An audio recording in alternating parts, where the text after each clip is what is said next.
അഖിൽ അന്നർഡിയുടെ ഭാര്യ ഒളിച്ചോടിയ വിവരം എല്ലാവരും അറിഞ്ഞ കാര്യമാണ്. ഞാൻ അത് പറയാൻ വന്നതല്ല. ഒന്നാമതേ അദ്ദേഹത്തിന്റെ ആ സിനിമയിൽ പല നെഗറ്റീവ് കമന്റുകളും കേൾക്കാനിടയായി. അതിന്റെയൊക്കെ ഒരു വിഷമത്തിലും കൂടെ അദ്ദേഹം ഇരിക്കുന്ന ഈ സാഹചര്യത്തിൽ ഭാര്യയും കൂടെ ഇതുപോലെയുള്ള ചതി ചെയ്യുമ്പോൾ ആ ഒരു മനുഷ്യന്റെ അല്ലെങ്കിൽ കുറെ ആരോപണങ്ങളൊക്കെ ഈ അഖിലിനെതിരെ കേട്ടു. അതിന്റെ സത്യാവസ്ഥ 10% ഇതുപോലുള്ള ആൾക്കാരുടെ ഈ ചരിത്രങ്ങള് മഹത്വങ്ങളൊക്കെ കേൾക്കും നമുക്ക് പറയാതിരിക്കാനും നിവൃത്തിയില്ല. അതുകൊണ്ട് ഇത്തരം കാര്യങ്ങൾ നമ്മൾ ഇതിൽ നിന്ന് മനസ്സിലാക്കേണ്ടത്? ഈ സ്ത്രീകൾക്കൊക്കെ ഇത്തരം കാര്യങ്ങൾക്ക് യാതൊരു ഉളുപ്പില്ലാതെയാണ് വന്ന് ഇങ്ങനെയൊക്കെയുള്ള കാര്യങ്ങൾ കാണുന്നത്. കാരണം ഈ അഖിൽ NRD എന്ന് പറയുന്നത് നമുക്കറിയാം, നമുക്ക് എല്ലാവർക്കും വളരെ സുപരിചിതനാണ്. അതിന്റെ കാരണം എന്താ വെച്ചാൽ അദ്ദേഹം ഒരു യൂട്യൂബറാണ്. അതുപോലെ 2 സിനിമകളിൽ അദ്ദേഹം സിനിമ അഭിനയിച്ചിട്ടുണ്ട്. അതിലൊരു സിനിമ എന്ന് പറയുന്നത് വളരെ മെയിൻ റോളിൽ തന്നെയാണ് അഭിനയിച്ചിരിക്കുന്നത്. അപ്പൊ ഇവരുടെ വിവാഹം കഴിഞ്ഞിട്ട് വെറും 2 വർഷം മാത്രമേ ആയിട്ടുള്ളൂ. അപ്പൊ ഈ ഇദ്ദേഹത്തിന്റെയോടൊപ്പം എല്ലാ ഇതും അവരുടെ ജീവിതത്തിൽ വളരെ സപ്പോർട്ട് ആയിരുന്നു എന്നാണ് ഈ അഖിൽ തന്നെ പല വീഡിയോസിലും വന്ന് പറഞ്ഞിട്ടുണ്ട്. എല്ലാ കാര്യത്തിലും സപ്പോർട്ട് തന്നെയാണ്. വീഡിയോസ് എടുക്കാനും സപ്പോർട്ടാണ്. സിനിമയ്ക്കായാലും അവളാണ് ഏറ്റവും കൂടുതൽ സപ്പോർട്ട്. വളരെ സപ്പോർട്ടിംഗ് ആണ് ഭാര്യ എന്നുള്ളത് രീതി. പിന്നീട് എന്താണ് സംഭവിച്ചെന്ന് അറിയില്ല. എന്തായാലും ഇത്തരത്തിലുള്ള കാര്യങ്ങള് നമുക്ക് ഇത് എല്ലാവരും അറിഞ്ഞ ഒരു കാര്യമാണ്. ഈ മിനിങ്ങാന്ന് നടന്നത്, ഇത് 8-ാം തീയതിയാണ് ഈ സംഭവം നടക്കുന്നത്. ഇത് എല്ലാവരും തന്നെ അറിഞ്ഞിട്ടുണ്ട്. പക്ഷെ ഞാൻ അങ്ങനെയുള്ള കാര്യങ്ങൾ പറയാനല്ല ഇന്ന് വന്നത്. അതെനിക്ക് ഇത് കേട്ടപ്പോൾ എനിക്ക് ഇതിന് എതിരെ പറയണമെന്ന് തോന്നി. അതുകൊണ്ടാണ് ഞാൻ ഈ വിഷയം തന്നെ അഖിലിന്റെ വിഷയം തന്നെ എടുത്തത്. അതായത് ഇവർക്ക് നല്ല വിദ്യാഭ്യാസമുള്ളതാണ്. ഈ മേഘ എന്നാണ് ഈ ഭാര്യയുടെ പേര്.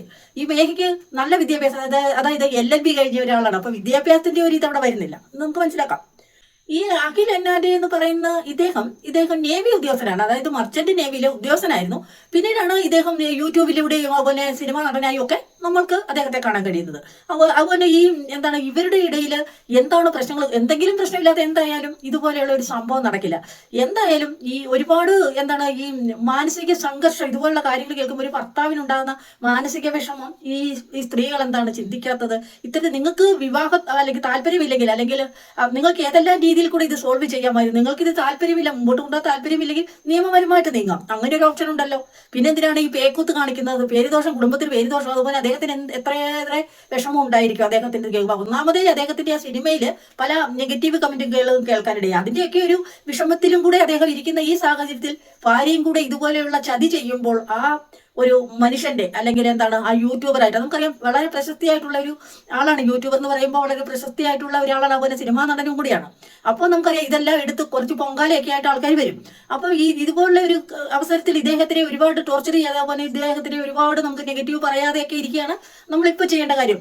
അദ്ദേഹത്തിന് വളരെ മാനസികമായിട്ട് വിഷമം അനുഭവിച്ചിരിക്കുന്ന ഒരു അവസരത്തില് മറ്റുള്ളവരെല്ലാം കൂടെ ഇങ്ങനെ ഏതിനും ഒരു നെഗറ്റീവും കുറെ കാര്യങ്ങളൊക്കെ ആയിട്ട് കുറച്ച് ആൾക്കാർ വരും. അപ്പൊ ഇതുപോലുള്ള കാര്യങ്ങളൊന്നും ചെയ്യാതിരിക്കുക. ഇതിന്റെ യഥാർത്ഥ പ്രശ്നം എന്താണെന്ന് നമുക്ക് സത്യത്തിൽ അറിയില്ല. എന്താണ് പ്രശ്നം അല്ലെങ്കിൽ ആരുടെ ഭാഗത്താണ് എന്നൊന്നും നമുക്കൊന്നും അറിയില്ല. എങ്കിൽ പോലും ഇതുപോലുള്ള ചതി കാണിക്കുന്നത് വളരെ മോശമാണ് എന്ന് തന്നെയാണ് എനിക്ക് പേഴ്സണലി പറയാനുള്ളത്. കാരണം ഒരു ജീവിതം തിരഞ്ഞെടുക്കുമ്പോൾ വളരെ നല്ല രീതിയിൽ തിരഞ്ഞെടുക്കാനുള്ള ഒരു അവകാശമുണ്ട്, അല്ലെങ്കിൽ അത്രയധികം സ്വാതന്ത്ര്യമുള്ള ഈ സമയത്ത് ഇതുപോലെ വെറും 2 വർഷം മാത്രമേ ഇവരുടെ കല്യാണം കഴിഞ്ഞിട്ടായിട്ടുള്ളൂ. അതായത് ഈ കല്യാണം വെറും 2 വർഷമായപ്പോഴേക്കും അവിടെ ഏത് രീതിയിലുള്ള പ്രശ്നങ്ങളാണ് എന്നറിയില്ല. അതായത് കുറെ ആരോപണങ്ങളൊക്കെ ഈ അഖിലിനെതിരെ കേട്ടു. അതിന്റെ സത്യാവസ്ഥ നമുക്കറിയില്ല. അതുകൊണ്ട് അതിലേക്കൊന്നും കൂടുതൽ കടക്കുന്നില്ല. അതിന്റെ യാഥാർത്ഥ്യങ്ങൾ അറിയാതെ നമ്മളൊന്നും പറയുന്നത് ശരിയല്ല. അതുപോലെ ഒരു വളരെ ഒരു യൂട്യൂബർ ആയിട്ടുള്ള ഒരാള് ഈ ജനങ്ങളിലേക്ക് ഒരുപാട് സ്പ്രെഡ് ചെയ്തിരിക്കുന്നത്, അതായത് ഈ കാര്യങ്ങളൊക്കെ ഇവരുടെ വിവാഹമാണെങ്കിലും വളരെ വളരെ ആഘോഷത്തോടു കൂടി നടന്ന ഒരു വിവാഹമായിരുന്നു. അതൊക്കെ നമ്മൾ വീഡിയോ കാണുന്നുണ്ട്. അതുപോലെ ഈ ഒളിച്ചോടിയതിന്റെ ഒരു കാര്യം പോലെ, അതിന്റെ കാരണം പോലും ഈ അഖിലിന് അറിയില്ല എന്നാണ് അഖിൽ പറയുന്നത്. അങ്ങനെയാണ് കൂട്ടുകാർ പറയുന്നത്. അതായത് അത്രയും പോലും ഇവരുടെ ഇടയിൽ നടന്ന പ്രശ്നങ്ങളോ അല്ലെങ്കിൽ ഇത്രയധികം ഒരു ആളെ സ്വന്തം ഭർത്താവിനെ കളഞ്ഞിട്ട് മറ്റൊരാളുടെ കൂടെ ഒളിച്ചോടാനും മാത്രമുള്ള പ്രശ്നങ്ങൾ എന്താണ് എന്നുള്ള കാര്യങ്ങളൊന്നും നമുക്ക് കൂടുതൽ അറിയില്ല. അവരുടെ ഇടയിൽ അവരുടെ കുടുംബജീവിതത്തിൽ എന്താണ് സംഭവിക്കുന്നത് നമുക്കറിയില്ല. എങ്കിൽ പോലും നമുക്കിത് കുറെ പേഴ്സണലി കുറിച്ച് അഭിപ്രായം പറയാൻ കാണും. ഇത്തരത്തിലുള്ള ചതി എന്തിനാണ് ചെയ്തിരിക്കുന്നത്? നിങ്ങൾക്ക് എന്തെല്ലാം ഓപ്ഷൻ ഉണ്ട്. നിങ്ങൾക്ക് വേണ്ട ഈ ജീവിതം ഇവരുടെ കൂടെയുള്ള ജീവിതം മുമ്പോട്ട് കൊണ്ടുപോകാൻ പറ്റിയില്ലെങ്കിൽ നിങ്ങൾക്ക് നിയമപരമായിട്ട് നീങ്ങത്തില്ലേ? പിന്നെ ഇതുപോലുള്ള കാര്യങ്ങൾ എന്താണ് നിങ്ങൾ കാണിക്കുന്നത്? എന്തായാലും വളരെ കഷ്ടമായി പോയി. അദ്ദേഹത്തിനെ പോലെയുള്ള നമുക്കറിയാം ആ ഭർത്താവിന്റെ ഒരു മാനസിക വിഷമം നമുക്ക് മനസ്സിലാക്കാൻ പറ്റും. നമുക്ക് കേട്ട് നിൽക്കുന്നവർക്ക് പോലും വല്ലാത്ത വിഷമം തോന്നും. അപ്പൊ ഇത്തരത്തിലുള്ള സ്ത്രീകളെ എന്താണ് വിശേഷിക്കേണ്ടതെന്ന് നമുക്കറിയില്ല. കൂടുതലായിട്ട് അതുകൊണ്ടൊന്നും പറയാനും ഉദ്ദേശിക്കുന്നില്ല. നമ്മൾ ഇത്തരത്തിലുള്ള പല സംഭവങ്ങളും നമ്മൾ സമൂഹത്തിൽ കേട്ടുകൊണ്ടിരിക്കുകയാണ്. അപ്പൊ അതിനൊക്കെ നമ്മൾ അപ്ഡേറ്റ് ആയിട്ട് ഒരു കാര്യം പറഞ്ഞു കഴിയുമ്പോൾ വീണ്ടും ഇത്തരത്തിലുള്ള കാര്യങ്ങളിലേക്കാണ് ഈ സമൂഹത്തിന്റെ പോക്ക് എങ്ങോട്ടാണെന്നൊക്കെ നമുക്ക് ഒരു ഞെട്ടലോടെ മാത്രം ചിന്തിക്കേണ്ട ഒരു വിഷയം തന്നെയാണ്.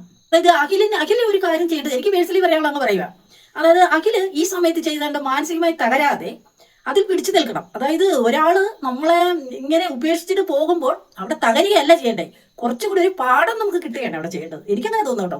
അതായത് ഈ സ്ത്രീയെക്കുറിച്ചും അല്ലെങ്കിൽ ഇതുപോലെ ഇത്തരക്കാരായിട്ടുള്ള സ്ത്രീകളെ അല്ലെ, എല്ലാ സ്ത്രീകളെയും പറയാൻ പറ്റില്ല, എത്രത്തോളം നന്നായി ജീവിക്കുന്ന ആൾക്കാരാണ് കൂടുതലും പേരും.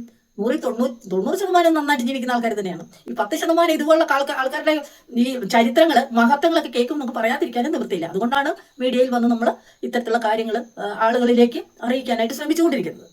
അപ്പോൾ അഖില് എന്താണ് ജീവിതത്തിൽ നമ്മൾ മനസ്സിലാക്കേണ്ട കാര്യം, അഖില് ഒരു ജീവിതത്തിൽ പ്രശ്നങ്ങൾ ഉണ്ടോ എന്നുള്ളതിന് പ്രസക്തിയില്ല. ജീവിതത്തിൽ പ്രശ്നങ്ങൾ ഉണ്ടാക്കൊണ്ടേയിരിക്കും. അതെല്ലാവരുടെ ജീവിതത്തിൽ ചെറുതും വലുതുമായിട്ടുള്ള പ്രശ്നങ്ങൾ ഉണ്ട് എന്ന് തന്നെ നമുക്ക് മനസ്സിലാക്കാൻ പറ്റുന്ന കാര്യമാണ്. അപ്പം അത് എങ്ങനെ തരണം ചെയ്യുന്നു, എങ്ങനെ നമ്മൾ അതിനെ റിക്കവർ ചെയ്യുന്നു എന്നുള്ള അടിസ്ഥാനത്തിലിരിക്കും നമ്മുടെ ജീവിതം മുമ്പോട്ട് പോകുന്നത്. അതുകൊണ്ട് ഇവിടെ കൊണ്ടൊന്നും നമ്മുടെ ജീവിതം തീരുന്നില്ല.